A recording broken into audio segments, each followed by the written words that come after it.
نسیما جانب بطحا گذر کن ز احوالم محمد را خبر کن ببر این جان مشتاقم در آنجا فداء روضہ خیر البشر کن. مجھے یاد نہیں میں نے اپنی زندگی میں کبھی میری زبان سے لفظ نکلا ہو میں عالم ہوں بھی نہیں.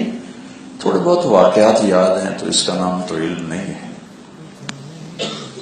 اور یہی خوف نا اس نے میری زندگی کو ایک امتحان میں ڈالا. 3 دور تھے میرے اوپر. عمرو بن عاص کی بات سنائی تھی نا آپ کو وہاں مینا میں سنائی تھی. ایک دور میرا کالج کا تھا. میں جنید کی طرح گاتا بھی تھا ناچتا بھی تھا. گورنمنٹ کالج لاہور کا. Government college Lahore.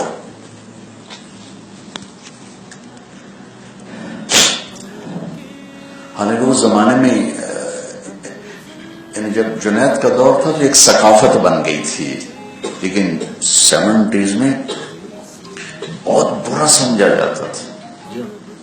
بہت برا سمجھا جاتا تھا.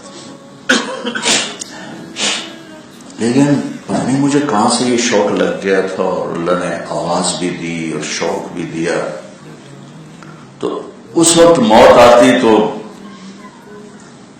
بڑی تباہی تھی. پتہ ہی نہیں تھا. اللہ کو نہیں جانتا تھا. دوسرا دور آیا رائمنڈ کی زندگی.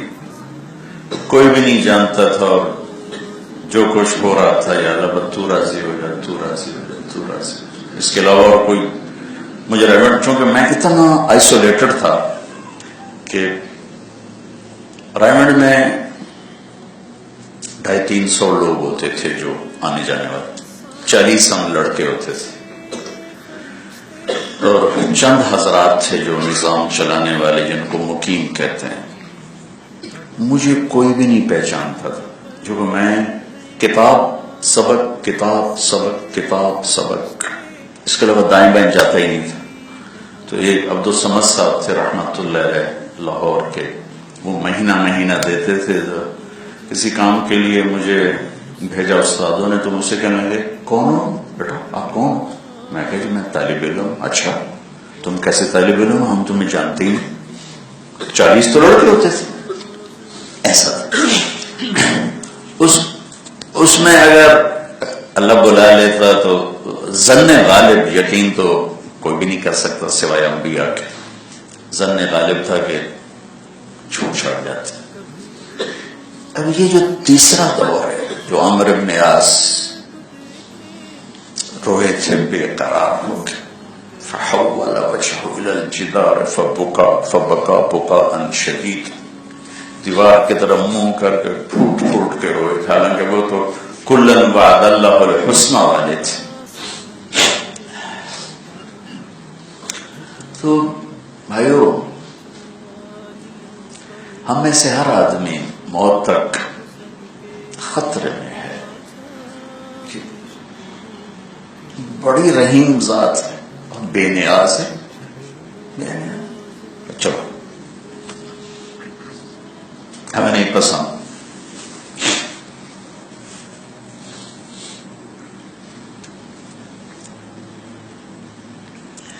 تو اترانے کی تو گنجائش ہی کوئی نہیں ہے کہ میں نے یہ کیا میں نے یہ کیا میں یہ کر رہا ہوں. گنجائش ہی کوئی نہیں. اور موت کے آخری لمحے پتہ چلے گا کہ اللہ راضی ہے یا ناراض ہے. پھر بے شک نعرے لگاؤ فزت ورب الکعبہ. رب کعبہ کی قسم میں کامیاب ہو گیا. میں کامیاب ہو گیا. معاذ عدویہ معاذ عدویہ رحمت اللہ علیہ.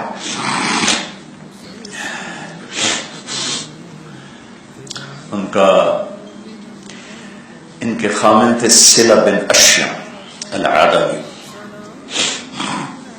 بڑے صاحب کرامات تھے. اللہ کے راستے میں جہاد میں جب وہ رات کو لشکر سے نکل کر قرآن پڑھتے تھے نا نماز میں تو دائیں بائیں موذی جانور آ کر بیٹھ جاتے تھے قرآن سنتے تھے. ان کا ایسے آدمی تھے. وہ ایک ترکستان کی جنگ میں اپنے بچوں سمیت شہید ہوئے. اپنے بچوں سے کہنا ہے کہ پہلے تم جاؤ، کیونکہ تمہاری موت مجھے زیادہ دکھ پہنچائے گی اور میری موت تمہیں اتنا دکھ نہیں پہنچائے گی، تو تمہارے مرنے کا بھی اجر لینا چاہتا ہوں، پھر اپنی شہادت کا بھی لینا چاہتا ہوں. تو پہلے بیٹوں کو بھیجا، وہ شہید ہو گئے، پھر خود گئے، وہ شہید ہو گئے.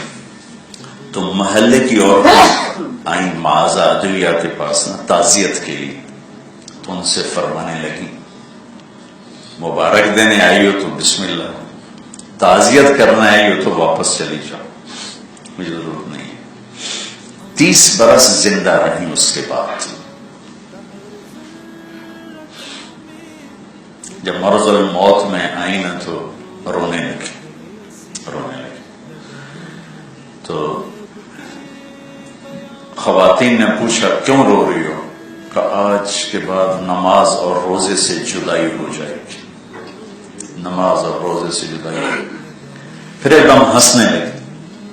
تو انہوں نے کہا اب ہنسی کس بات پہ؟ میرے میاں آ گئے صلہ بن اشیاء، وہ صحن میں کھڑے کہہ رہے ہیں تمہیں لینے آ چکا، تمہیں لینے آ چکا. تو یہ وہ لمحہ ہے، کوئی صاحب ہے یا بیگم ہے، خاتون ہے، اگر اللہ کی رضا نظر آ گئے اب نعرے لگاؤ فزت ورب الکعبہ، رب کعبہ کی قسم میں کامیاب ہو گئی. لیکن اس سے پہلے کون دعویٰ کر سکتا، اور خاص طور پہ جو شہرت کے امتحان سے گزرے، جو اپنے دین کو بیچ سکتا. میں آج بیچ سکتا ہوں، اور پتہ نہیں بیچ ہی چکا ہوں، میرا کون سا دعویٰ ہے کہ میں نے نہیں بیچا، کیا پتا میں نے بیچ ہی دیا ہو.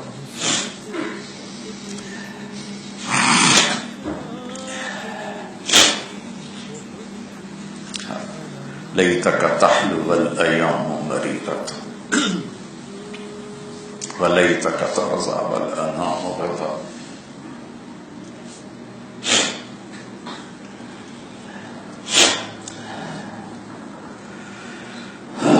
تو بھائیو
کبھی دور سے سبز گنبد کو دیکھیں، کبھی پاس آ کر نگاہیں جھکائیں. کبھی دور سے سبز گنبد کو دیکھیں، کبھی پاس آ کر